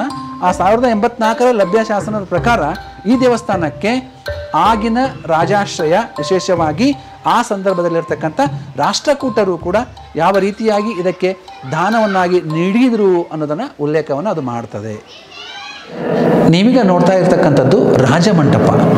ಶ್ರೀ ಸೋಮೇಶ್ವರ ದೇವಸ್ಥಾನದ ಪೂರ್ವದ್ವಾರದ ಎಡಭಾಗದಲ್ಲಿರ್ತಕ್ಕಂಥ ಒಂದು ಸುಂದರವಾಗಿರ್ತಕ್ಕಂಥ ಕೆತ್ತನೆಯ ಈ ಒಂದು ಆಲಯ, ಇದು ರಾಜಮಂಟಪ ಅಂತಕ್ಕಂಥ ಪ್ರತೀತಿ. ಹಾಗಾದರೆ ರಾಜಮಂಟಪ ಅಂದರೆ ಏನು ಅಂತಕ್ಕಂಥದ್ದು ಹೇಳೋದಾದರೆ, ಪ್ರತಿ ವರ್ಷ ವೈಶಾಖ ಶುದ್ಧ ದಶಮಿಯ ದಿನದಂದು ಆ ಸೋಮೇಶ್ವರನನ್ನು ನಾವು ಆಗಿನ ಕಾಲದಿಂದ, ವಿಶೇಷವಾಗಿ ವಿಜಯನಗರ ಅರಸರ ಕಾಲದಿಂದ ಆ ಸೋಮೇಶ್ವರನನ್ನು ನಾವು ಮೆರವಣಿಗೆಯ ಮೂಲಕ ಜಾತ್ರೆಯನ್ನು ನೆರವೇರಿಸ್ತಕ್ಕಂಥ ಸಂದರ್ಭದಲ್ಲಿ ಆ ಸೋಮೇಶ್ವರನನ್ನು, ಆ ಮೂರ್ತಿಯ ಆ ಪ್ರತೀಕವಾಗಿರ್ತಕ್ಕಂಥದ್ದನ್ನು ತೆಗೆದುಕೊಂಡು ಬಂದು ಈ ಒಂದು ಮಂಟಪದಲ್ಲಿ ಇರಿಸಿ, ಇಲ್ಲಿ ಸುತ್ತುವರಿತಕ್ಕಂಥ ನೀರನ್ನು, ಅದು ತೀರ್ಥ ರೂಪದ ನೀರು, ಆ ನೀರನ್ನು ಅದು ಶುಭ್ರ ಮಾಡಿ ಆ ಮೂರ್ತಿಯನ್ನು ಮತ್ತೆ ಮೆರವಣಿಗೆಯ ಮೂಲಕ ಅದರ ಮೂಲ ಸ್ಥಾನದಲ್ಲಿ ಹೋಗಿರಿಸಿಕೊಂಡು ಆ ಜಾತ್ರೆಯನ್ನು ನೆರವೇರಿಸ್ತಕ್ಕಂಥ ಸಂಪ್ರದಾಯ ವಿಜಯನಗರ ಅರಸರ ಕಾಲದಿಂದಲೂ ಇತ್ತು. ಆ ಕಾಲದಲ್ಲಿ ರಚನೆಯಾಗಿರ್ತಕ್ಕಂಥದ್ದು ಇದು ರಾಜಮಂಟಪ ಅಂತಕ್ಕಂಥದ್ದು. ರಾಜಮಂಟಪ ಅನ್ನೋದಕ್ಕೆ ಮತ್ತೊಂದು ಕಾರಣ, ಈ ಭಾಗದ ಮಾಂಡಲಿಕ ದೊರೆಗಳು ಇಲ್ಲಿ ಆ ಒಂದು ಶುಭ್ರ ಕಾರ್ಯದಲ್ಲಿ ಅವರು ಪಾಲ್ಗೊಳ್ತಿದ್ರು. ಅದಕ್ಕಾಗಿ ಇದಕ್ಕೆ ರಾಜಮಂಟಪ ಅಂತಕ್ಕಂಥ ಹೆಸರು ಕೂಡ ಬಂತು ಅಂತಕ್ಕಂಥದ್ದು. ವೀಕ್ಷಕರೇ, ನೀವೀಗ ನೋಡ್ತಾ ಇರ್ತಕ್ಕಂಥದ್ದು ಆಗಿನ ನಮ್ಮ ವಾಸ್ತುಶಿಲ್ಪ, ನಮ್ಮ ತಂತ್ರಜ್ಞಾನ ಅದೆಷ್ಟರ ಮಟ್ಟಿಗೆ ಉಚ್ಚ ಮಟ್ಟದಲ್ಲಿ ಇತ್ತು ಅಂತಕ್ಕಂಥದ್ದಕ್ಕೆ ಒಂದು ಉದಾಹರಣೆ. ಬೃಹದಾಕಾರವಾಗಿರ್ತಕ್ಕಂಥ ಈ ಒಂದು ಕಲ್ಲಿನ ಪಡಿಯಚ್ಚು ಹೇಗೆ ಒಂದಕ್ಕೊಂದು ಹೊಂದಿಸಿದ್ರು ಆಗಿನ ಜನರು ಅನ್ನೋದಕ್ಕೆ ನೀವು ನೋಡ್ತಾ ಇದ್ದೀರಿ. ಒಂದಕ್ಕೊಂದು ಸರಿಯಾಗಿ ಕನೆಕ್ಟ್ ಆಗುವ ಹಾಗೆ ಇಂಟರ್ಲಾಕ್ ವ್ಯವಸ್ಥೆಯನ್ನು ಕೂಡ ಆಗಿನ ಸಂದರ್ಭದಲ್ಲಿಯೇ ಮಾಡಿದ್ರು. ಜೊತೆಗೆ ಅದಕ್ಕಾಗಿ ಕಬ್ಬಿಣವನ್ನು ಕೂಡ ಬಳಸಿದ್ರು ಅನ್ನೋದಕ್ಕೆ ನೀವು ಕಾಣ್ತಾ ಇದ್ದೀರಿ. ಜೊತೆಗೆ ಕೆಲವು ಸಂದರ್ಭಗಳಲ್ಲಿ ಕಲ್ಲನ್ನು ಕೂಡ ಅವು ಒಂದಕ್ಕೊಂದು ಲಾಕ್ ಆಗುವ ಹಾಗೆ ಆ ಸಂದರ್ಭದಲ್ಲಿ ಅವರು ವಾಸ್ತುಶಿಲ್ಪ ಒಂದು ತಂತ್ರಜ್ಞಾನದ ಭಾಗವಾಗಿ ಅವರು ಬಳಸಿದ್ರು ಅಂತಕ್ಕಂಥದ್ದು ನೀವು ನೋಡ್ತಾ ಇದ್ದೀರಿ. ನೀವೀಗ ಈ ಸೋಮೇಶ್ವರ ದೇವಸ್ಥಾನದ ಸುತ್ತಲೂ ಕಟ್ಟಿರ್ತಕ್ಕಂಥ ಕಲ್ಲಿನ ಗೋಡೆಯನ್ನು ನೋಡ್ತಾ ಇದ್ದೀರಿ. ಕೋಟೆಯ ರೀತಿಯಲ್ಲಿ ಈ ಕಲ್ಲಿನ ಕಟ್ಟಡವನ್ನು, ಕಲ್ಲಿನ ಗೋಡೆಯನ್ನು ನಿರ್ಮಿಸಲಾಗಿದೆ. ಇದು ಕೂಡ ಆಗಿನ ಒಂದು ವಾಸ್ತುಶಿಲ್ಪ ತಂತ್ರಜ್ಞಾನಕ್ಕೆ ಒಂದು ಸ್ಪಷ್ಟವಾಗಿರ್ತಕ್ಕಂಥ ಸ್ವಚ್ಛವಾದ ಉದಾಹರಣೆ. ಸುಮಾರು 1000 ವರ್ಷಗಳು ಆದಾಗ್ಯೂ ಕೂಡ ಇಂದಿಗೂ ಕೂಡ ಒಂದಿಷ್ಟು ಕೂಡ ವಿಚಲಿತವಾಗದ ಹಾಗೆ, ಕಾಲನ ದಾಳಿಗೆ ನಲುಗದ ಹಾಗೆ ಇನ್ನೂ ಕೂಡ ಅತ್ಯಂತ ಗಟ್ಟಿಯಾಗಿ ನಿಂತಿವೆ. ನಮ್ಮ ದೇವಸ್ಥಾನಗಳು ಕೇವಲ ಅದು ಧಾರ್ಮಿಕ ಕ್ಷೇತ್ರಗಳಲ್ಲ, ಧಾರ್ಮಿಕ ಸ್ಥಳಗಳಲ್ಲ. ಅವು ನಮ್ಮ ಹಿರಿಯರ, ನಮ್ಮ ಪೂರ್ವಜರ ತಂತ್ರಜ್ಞಾನದಲ್ಲಿ ಅವರು ಸಾಧಿಸಿರ್ತಕ್ಕಂಥ ನೈಪುಣ್ಯತೆಯ ಒಂದು ಕುರುಹುಗಳಾಗಿ, ಸಂಕೇತಗಳಾಗಿ ಇಂದಿಗೂ ಕೂಡ ನಿಲ್ತವೆ ಅಂತಕ್ಕಂಥದ್ದಕ್ಕೆ ಒಂದು ಸ್ಪಷ್ಟವಾಗಿರ್ತಕ್ಕಂಥ ಉದಾಹರಣೆ ಅದು ಈ ಒಂದು ಸೋಮೇಶ್ವರ ದೇವಸ್ಥಾನ. ಯಾಕೆ ಈ ಮಾತು ಅಂತಂದರೆ, ನೀವೀಗ ನೋಡ್ತಾ ಇರತಕ್ಕಂಥ ಈ ದೇವಸ್ಥಾನದ ಮುಖಮಂಟಪ, ಅದಾದ ನಂತರ ಅದರ ನವರಂಗ, ಅದಾದ ನಂತರ ಅಂತರಾಳ, ಅದಾದ ನಂತರ ಕೊನೆಗೆ ಸಿಗ್ತಕ್ಕಂಥದ್ದು ನಮಗೆ ಗರ್ಭಗುಡಿಯಲ್ಲಿ ವಿರಾಜಮಾನಾಗಿರ್ತಕ್ಕಂಥ ಶ್ರೀ ಸೋಮೇಶ್ವರ, ಆ ಸೋಮೇಶ್ವರನ ಮೂರ್ತಿಯಿಂದ ಈ ಎಲ್ಲ ಅದು ಗರ್ಭಗುಡಿ, ಅಂತರಾಳ, ನವರಂಗ, ಮುಖಮಂಟಪ ಹಾಗೂ ಮುಂದಿನ ದ್ವಾರ, ಅದು ಪೂರ್ವ ಭಾಗದ ದ್ವಾರ, ಇವೆಲ್ಲವನ್ನೂ ದಾಟಿ ಒಟ್ಟು ದೂರ ಸುಮಾರು 100 ಅಡಿಗಳಷ್ಟು, 100 ಫೀಟ್ಗಳಷ್ಟು ದೂರ. ಬಂಧುಗಳೇ, ಇಲ್ಲಿರ್ತಕ್ಕಂಥ ವೈಜ್ಞಾನಿಕವಾಗಿರ್ತಕ್ಕಂಥ ವಿಸ್ಮಯ ಏನು ಅಂತಂದರೆ, ಪ್ರತಿ ವರ್ಷ ಮೇ ತಿಂಗಳ ಕೊನೆಯ ವಾರ ಅಂದರೆ 25ರಿಂದ 30ನೇ ತಾರೀಕಿನ ಸಂದರ್ಭದಲ್ಲಿ ಸೂರ್ಯನ ಪ್ರಥಮ ಕಿರಣ ಈ ಎಲ್ಲ ಭಾಗಗಳನ್ನು ದಾಟಿ ಆ ನಮ್ಮ ಸೋಮೇಶ್ವರನ ಚರಣವನ್ನು ತಲುಪ್ತಕ್ಕಂಥ ಅತ್ಯಂತ ಕಣ್ಣುಮನ ಸೆಳೆಯತಕ್ಕಂಥ ದೃಶ್ಯವನ್ನು ನಾವು ನೋಡ್ತಾ ಇದ್ದೀವಿ. ಅಂದರೆ ವೃಷಭ ರಾಶಿ ಕೂಡ್ತಕ್ಕಂಥ ಸಂದರ್ಭದಲ್ಲಿ ಸಾಕ್ಷಾತ್ ಆ ಸೂರ್ಯ ವೃಷಭಾರೂಢನಾಗಿರ್ತಕ್ಕಂಥ ಸೋಮನಾಥನ ಚರಣವನ್ನು ಸ್ಪರ್ಶ ಮಾಡ್ತಕ್ಕಂಥದ್ದು ಆಗಿನ ತಂತ್ರಗಾರಿಕೆ, ಆಗಿನ ವೈಜ್ಞಾನಿಕವಾಗಿರ್ತಕ್ಕಂಥ ತತ್ವ, ಆಗಿನ ವಾಸ್ತುಶಿಲ್ಪದ ಅತ್ಯಂತ ಪಾರಮ್ಯವನ್ನು ಸೂಚನೆ ಮಾಡ್ತದೆ ಅಂತಕ್ಕಂಥದ್ದು. ಇಲ್ಲಿ ಯಾವುದೇ ರೀತಿಯಾಗಿರ್ತಕ್ಕಂಥ ಪವಾಡ ಇಲ್ಲ, ಇಲ್ಲಿ ಯಾವುದೇ ರೀತಿಯಾಗಿರ್ತಕ್ಕಂಥ ಮತ್ತೊಂದು ದೇವರ ಮಹಿಮೆ ಅನ್ಲಾರ್ದೇ ಆ ಸಂದರ್ಭಕ್ಕೆ ಪ್ರತಿ ವರ್ಷ ಏನು ನಾವು ಈಗ ಅಕ್ಷಾಂಶ, ರೇಖಾಂಶ ಅಂತ ಏನು ಹೇಳಿ ಕರಿತೀವಿ, ಅವುಗಳ ಆಧಾರವನ್ನು ಅರ್ಥ ಮಾಡಿಕೊಂಡು ಸೂರ್ಯ ಮತ್ತು ಆ ಸೋಮೇಶ್ವರನ ಮೂರ್ತಿಗಳು ಏಕಾಭಿಮುಖವಾಗಿ ಒಂದೇ ರೇಖೆಯಲ್ಲಿ ಸಂಧಿಸುವ ಹಾಗೆ ಆ ಒಂದು ಸಂದರ್ಭದಲ್ಲಿ ಈ ದೇವಸ್ಥಾನವನ್ನು ಕಟ್ಟಿದ್ರು ಅಂತಕ್ಕಂಥದ್ದು. ಅಂದರೆ 1094 ಅಂತ ಅನ್ಕೋತೀವಿ. 1094ರಲ್ಲಿ ಸರಿಸುಮಾರು ಈ ಒಂದು ದೇವಸ್ಥಾನ ಕಟ್ಟಲ್ಪಟ್ಟಿತು ಅಂತಕ್ಕಂಥ ತೆಗೆದುಕೊಳ್ಳೋದಾದರೆ, ಇಂದಿಗೆ 1000 ವರ್ಷಗಳ ಹಿಂದೆಯೇ ಈಗ ನಾವು ನೋಡ್ತಾ ಇರ್ತಕ್ಕಂಥ ತಂತ್ರಜ್ಞಾನ, ವಿಜ್ಞಾನವನ್ನು ಆಗಿನ ನಮ್ಮ ಪೂರ್ವಜರು ಕಂಡುಕೊಂಡಿದ್ರು, ತಿಳ್ಕೊಂಡಿದ್ರು ಅನ್ನೋದಕ್ಕೆ ನಮ್ಮ ದೇವಸ್ಥಾನ, ಈ ಒಂದು ಪುಲಿಗೆರೆ ದೇವಸ್ಥಾನ ಅತ್ಯಂತ ಸ್ಪಷ್ಟವಾಗಿರ್ತಕ್ಕಂಥ ನಿದರ್ಶನ. ಇಂತಹ 1000 ವರ್ಷಗಳ ಇತಿಹಾಸ ಇರತಕ್ಕಂಥ ಅತ್ಯಂತ ಶ್ರೀಮಂತ ಪರಂಪರೆಯ ಈ ಒಂದು ಪುಲಿಗೆರೆ ಸೋಮೇಶ್ವರ ದೇವಸ್ಥಾನ ಹಲವಾರು ವರ್ಷಗಳಿಂದ ಸಾಕಷ್ಟು ನಿರ್ಲಕ್ಷ್ಯಕ್ಕೆ ಒಳಗಾಗಿ ಅತ್ಯಂತ ಶಿಥಿಲ ಸ್ಥಿತಿಗೆ ಬಂದು ತಲುಪಿರ್ತಕ್ಕಂಥ ಸಂದರ್ಭ ಒದಗಿ ಬಂದಿತ್ತು. ಇಂತಹ ಸಂದರ್ಭದಲ್ಲಿ ನಾವು ಆ ಒಬ್ಬ ಮಾತೆಯನ್ನು ನೆನಪಿಸ್ಕೊಳ್ಳೇಬೇಕಾಗಿರ್ತಕ್ಕಂಥದ್ದು.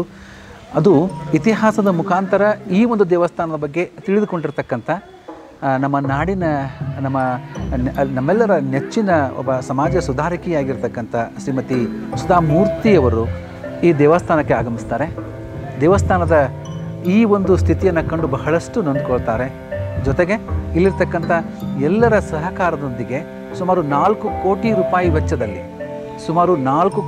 ವೆಚ್ಚದಲ್ಲಿ ತಮ್ಮ ಇನ್ಫೋಸಿಸ್ ಫೌಂಡೇಶನ್ ಮುಖಾಂತರ ಈ ದೇವಸ್ಥಾನವನ್ನು ಜೀರ್ಣೋದ್ಧಾರ ಮಾಡ್ತಾರೆ.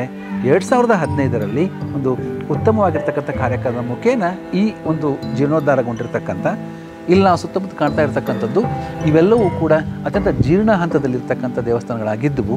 ಅವುಗಳೆಲ್ಲವನ್ನು ಕೂಡ ಮತ್ತೆ ಮರುಸ್ಥಿತಿಗೆ ತಂದು ನಿಲ್ಲಿಸ್ತಕ್ಕಂಥ ಉತ್ತಮವಾಗಿರ್ತಕ್ಕಂಥ ಕಾರ್ಯಕ್ರಮವನ್ನು ಸುಧಾ ಮೂರ್ತಿಯವರು ನಡೆಸಿಕೊಡ್ತಾರೆ. ಜೊತೆಗೆ 2015ರಲ್ಲಿ ಈ ಒಂದು ಜೀರ್ಣೋದ್ಧಾರಗೊಂಡಿರ್ತಕ್ಕಂಥ ಸೋಮೇಶ್ವರ ದೇವಸ್ಥಾನ ಮತ್ತೊಮ್ಮೆ ಲೋಕಾರ್ಪಣೆಗೊಳ್ಳುತ್ತದೆ. ಆ ಒಂದು ದಿನ, ಆ ಒಂದು ಕ್ಷಣವನ್ನು ಶಾಶ್ವತವಾಗಿರ್ತಕ್ಕಂಥ ನಿಟ್ಟಿನಲ್ಲಿ ಇಲ್ಲಿರ್ತಕ್ಕಂಥ ಈ ಒಂದು ಲಕ್ಷ್ಮೇಶ್ವರ ಪುಲಿಗೆರೆ ಪರಿಸರದ ಎಲ್ಲ ಸದ್ಭಕ್ತ ಬಂಧುಗಳು ಸೇರಿಕೊಂಡು ಒಂದು ಉತ್ತಮವಾಗಿರ್ತಕ್ಕಂಥ ಕಾರ್ಯಕ್ರಮವನ್ನು ಕೂಡ ಸಂಘಟನೆ ಮಾಡ್ತಾರೆ. ಲಕ್ಷ ದೀಪೋತ್ಸವ ಕಾರ್ಯಕ್ರಮ ಮಾಡ್ತಾರೆ. ಜೊತೆಗೆ ಇದಕ್ಕೆ ಪೂರಕವಾಗಿ ಸುಧಾಮೂರ್ತಿಯವರು ಮಾತಾಡ್ತಾರೆ, ಇಲ್ಲ ಈ ಒಂದು ಜೀರ್ಣೋದ್ಧಾರ ಪ್ರಕ್ರಿಯೆ ಇಲ್ಲಿಗೆ ಸಂಪೂರ್ಣಗೊಳ್ಳಬಾರ್ದು, ಪ್ರತಿ ವರ್ಷವೂ ಕೂಡ ಅತ್ಯಂತ ಸಾಂಸ್ಕೃತಿಕ ತವರಾಗಿರ್ತಕ್ಕಂಥ ಸಾಂಸ್ಕೃತಿಕ ಪರಂಪರೆಯ ಒಂದು ಸಂಕೇತವಾಗಿರ್ತಕ್ಕಂಥ ಈ ಒಂದು ಪುಲಿಗೆರೆಗೆ ಸುಮಾರು 1500 ವರ್ಷಗಳ ಇತಿಹಾಸ ಇರತಕ್ಕಂಥ ಈ ಒಂದು ಪುಲಿಗೆರೆಗೆ ಎಲ್ಲ ಪರಂಪರೆಯ ಒಂದು ಸಂಕೇತವಾಗಿರ್ತಕ್ಕಂಥ ಈ ಒಂದು ದೇವಸ್ಥಾನದಲ್ಲಿ ಪ್ರತಿ ವರ್ಷವೂ ಕೂಡ ಒಂದು ಸಾಂಸ್ಕೃತಿಕ ಕಾರ್ಯಕ್ರಮಗಳು ಜರುಗಬೇಕು ಅಂತಕ್ಕಂಥ ಹಿನ್ನೆಲೆಯಲ್ಲಿ ಅವರು ಪ್ರತಿ ವರ್ಷ ಜನವರಿ ತಿಂಗಳಲ್ಲಿ ಇಲ್ಲಿರ್ತಕ್ಕಂಥ ಸಂಘಟನೆಗಳ ಇಲ್ಲಿರ್ತಕ್ಕಂಥ ಹಿರಿಯರ ಒಂದು ಸಹಕಾರದೊಂದಿಗೆ ಪ್ರತಿ ವರ್ಷ ಪುಲಿಗೆರೆ ಉತ್ಸವ ಅಂತಕ್ಕಂಥ ಕಾರ್ಯಕ್ರಮವನ್ನು ಸಂಘಟನೆ ಮಾಡ್ತಾರೆ. ಪುಲಿಗೆರೆ ಉತ್ಸವ ಪ್ರತಿ ವರ್ಷವೂ ಕೂಡ ಇಲ್ಲಿಯವರೆಗೂ ನಿರಂತರವಾಗಿ ಸಾಗ್ತಾ ಬಂದಿದೆ. ಇನ್ಫೋಸಿಸ್ ಫೌಂಡೇಶನ್ ಅವರು ಇದಕ್ಕೆ ಪ್ರಾಯೋಜಕತ್ವ ವಹಿಸಿಕೊಂಡಿರ್ತಕ್ಕಂಥವರು. ಅವರು ಬೆಂಗಳೂರಿನ ಭಾರತೀಯ ವಿದ್ಯಾಭವನದ ಒಂದು ಸಹಕಾರದೊಂದಿಗೆ ಅತ್ಯಂತ ಯಶಸ್ವಿಯಾಗಿ ಪ್ರತಿ ವರ್ಷವೂ ಕೂಡ ಸಂಘಟನೆ ಮಾಡ್ತಾ ಬಂದಿರತಕ್ಕಂಥದ್ದು. ಆ ಒಂದು ಕಾರ್ಯಕ್ರಮದಲ್ಲಿ 3 ದಿನಗಳ ಕಾಲ ಇಲ್ಲಿ ಅಕ್ಷರಶಃ ನಾವೀಗ ಪುರಾತನ ಸಂದರ್ಭದಲ್ಲಿ ಈ ಒಂದು ವೇದಿಕೆಯಲ್ಲಿ ಜರುಗ್ತಾ ಇರತಕ್ಕಂಥ ಎಲ್ಲ ಕಾರ್ಯಕ್ರಮಗಳು ಅತ್ಯಂತ ಅರ್ಥಪೂರ್ಣವಾಗಿ ತಲುಪ್ತವೆ. ಮಕ್ಕಳನ್ನು, ಹಿರಿಯರನ್ನು ಎಲ್ಲರನ್ನೂ ಕೂಡ ಸಮಾನವಾಗಿ ಮನರಂಜಿಸ್ತವೆ. ಭಾರತೀಯ ನೃತ್ಯ ಪ್ರಾಕಾರಗಳು, ಅದು ಕೂಚಿಪುಡಿ ಆಗಿರ್ಬೋದು, ಭರತನಾಟ್ಯ ಆಗಿರ್ಬೋದು, ಕಥಕ್ಕಳಿ ಆಗಿರ್ಬೋದು, ಇಂತಹ ಶ್ರೀಮಂತ ಪರಂಪರೆಯ ಭಾರತೀಯ ನೃತ್ಯ ಪ್ರಾಕಾರಗಳು ಪ್ರದರ್ಶನಗೊಳ್ತವೆ. ಬೆಳಗಿನ ಅವಧಿಯಲ್ಲಿ ಭಾರತೀಯ ಸಂಗೀತ ಪ್ರಾಕಾರಗಳು, ಅದು ಕರ್ನಾಟಕ ಸಂಗೀತ ಆಗಿರ್ಬೋದು, ಭಾರತೀಯ ಸಂಗೀತ ಆಗಿರ್ಬೋದು, ಹಿಂದೂಸ್ತಾನಿ ಆಗಿರ್ಬೋದು, ಅಂತಹ ಸಂಗೀತವನ್ನು ಬೆಳಗಿನ ಅವಧಿಯಲ್ಲಿ ಜೊತೆಗೇ ಸಂಗೀತ ವಾದ್ಯಗಳ ನುಡಿಸ್ತಕ್ಕಂಥ ಕೆಲಸವು ಕೂಡ ಈ ಒಂದು ವೇದಿಕೆ ಮುಖಾಂತರ ಜರುಗ್ತಾ ಇರ್ತವೆ. ಪ್ರತಿ ವರ್ಷವೂ ಕೂಡ ಜನವರಿಯಲ್ಲಿ ಆ ಕಾರ್ಯಕ್ರಮ ಪ್ರತಿಯೊಬ್ಬರೂ ಕೂಡ ಆ ದಿನ ಯಾವಾಗ ಬರ್ತದೆಯೋ ಅಂತಕ್ಕಂಥ ಕಾಯುವ ಹಾಗೆ, ತುಡಿಯುವ ಹಾಗೆ ಆ ಕಾರ್ಯಕ್ರಮಗಳು ನಿರಂತರವಾಗಿ ನಿರೂಪಿತ ಆಗ್ತಾ ಇದ್ದಾವೆ. ಈ ಎಲ್ಲ ಹಿನ್ನೆಲೆಯಲ್ಲಿ ನಾವೆಲ್ಲರೂ ಕೂಡ ಸುಧಾಮೂರ್ತಿಯವರಿಗೆ ಋಣಿಯಾಗಿರಲೇಬೇಕಾಗಿರ್ತಕ್ಕಂಥದ್ದು. ಆ ಮಹಾಮಾತೆಗೆ ನಾವೆಲ್ಲರೂ ಕೂಡ ಧನ್ಯವಾದಗಳನ್ನು ಅರ್ಪಿಸಲೇಬೇಕಾಗಿರ್ತಕ್ಕಂಥದ್ದು. ಜೊತೆಗೆ 6ನೇ ಶತಮಾನದಿಂದ ಇಲ್ಲಿಯವರೆಗೆ ಪುಲಿಗೆರೆ ಅಂದರೆ ಲಕ್ಷ್ಮೇಶ್ವರ ಯಾವ ರೀತಿಯಾಗಿ ಈ ಕಾಲನ್ನು ತುಳಿತಕ್ಕೆ ಎದೆಯೊಡ್ಡಿ ನಿಂತುಕೊಂಡು ತನ್ನದೇ ಆಗಿರ್ತಕ್ಕಂಥ ಸ್ಥಾನಮಾನವನ್ನು ಇಲ್ಲಿವರೆಗೂ ಕೂಡ ಉಳಿಸ್ಕೊಂಡು ಬಂದಿರತಕ್ಕಂಥದ್ದನ್ನು ಈ ಒಂದು ವಿಡಿಯೋ ಮೂಲಕ ಒಂದು ಸಣ್ಣ ಪ್ರಯತ್ನವನ್ನು ತಾವೆಲ್ಲ ನೋಡಿದ್ರಿ. ತಾವೆಲ್ಲರೂ ಕೂಡ ಅದು ಇಷ್ಟ ಆಗ್ತದೆ ಅಂತ ಭಾವಿಸ್ತಾ ಇದ್ದೀವಿ. ಜೊತೆಗೆ ಎಲ್ಲಕ್ಕಿಂತ ಮುಖ್ಯವಾಗಿ ನಮ್ಮ ದೇವಸ್ಥಾನಗಳು ಕೇವಲ ಅವು ಧಾರ್ಮಿಕ ಅಷ್ಟೇ ಅಲ್ಲದೆ ಸಾಂಸ್ಕೃತಿಕವಾಗಿ, ಸಾಮಾಜಿಕವಾಗಿ, ವೈಜ್ಞಾನಿಕವಾಗಿ ಅದೆಷ್ಟರ ಮಟ್ಟಿಗೆ ಎತ್ತರಕ್ಕಿವೆ ಅಂತಕ್ಕಂಥದ್ದಕ್ಕೆ ಈ ಒಂದು ವಿಡಿಯೋ ಮುಖಾಂತರ ತಮಗೆ ಅರ್ಥ ಆಯಿತು ಅಂತ ನಾವಲ್ಲಿ ಭಾವಿಸ್ಕೋತಾ ಇದ್ದೀವಿ. ಬಂಧುಗಳೇ, ತಾವು ಕೊಟ್ಟಿರ್ತಕ್ಕಂಥ ಒಂದು ಕಾಮೆಂಟ್ಸ್ನ ಆಧಾರದ ಮೇಲೆ ಈ ಒಂದು ಸೋಮೇಶ್ವರ ದೇವಸ್ಥಾನದ ವಿಷಯವನ್ನು ಸುವಿಶೇಷಗಳನ್ನು ನಿಮಗೆಲ್ಲರೂ ಕೂಡ ಅರ್ಪಿಸ್ಕೊಂಡಿದ್ದೀವಿ. ಇದನ್ನು ನೋಡ್ತಾ ಮತ್ತೆ ನಾವು ಭೇಟಿಯಾಗೋಣ. ಆ ಭೇಟಿ ಆಗಬೇಕಾಗಿತ್ತು ಅಂದರೆ ಯಾವ ದೇವಸ್ಥಾನದ ಬಗ್ಗೆ ತಾವು ತಿಳಿದುಕೊಳ್ಳಲಿಕ್ಕೆ ಇಷ್ಟಪಡ್ತೀರಿ ಅನ್ನೋ ವಿಚಾರವನ್ನು ಕಮೆಂಟ್ ಬಾಕ್ಸ್ನಲ್ಲಿ ಆ ಒಂದು ಕಮೆಂಟನ್ನು ಹಾಕುವುದರ ಮೂಲಕ, ಯಾವ ದೇವಸ್ಥಾನದ ವಿಚಾರಗಳು ಬೇಕು ನಿಮಗೆ ಅನ್ನತಕ್ಕಂಥ ವಿಚಾರವನ್ನು ಕಮೆಂಟ್ ಬಾಕ್ಸಲ್ಲಿ ಹಾಕುವುದರ ಮೂಲಕ ನಮಗೆ ಮತ್ತೆ ಆ ದೇವಸ್ಥಾನದ ವಿಷಯವನ್ನು ನಿಮಗೆ ಪರಿಚಯ ಮಾಡಿಕೊಡ್ಲಿಕ್ಕೆ ತಾವೆಲ್ಲ ಅನುವು ಮಾಡಿಕೊಡ್ತೀರಿ ಅಂತ ಭಾವಿಸ್ಕೊಳ್ತಾ ಇಷ್ಟೊತ್ತು ನಮ್ಮ ಜೊತೆ ಇದ್ದಕ್ಕಾಗಿ ತಮ್ಮೆಲ್ಲರೂ ಕೂಡ ವಂದಿಸಿ ಈ ಒಂದು ವಿಡಿಯೋನ ಇಲ್ಲಿ ಸಂಪನ್ನಗೊಳಿಸ್ತಾ ಇದ್ದೇವೆ. ಎಲ್ಲರಿಗೂ ಕೂಡ ನಮಸ್ಕಾರ.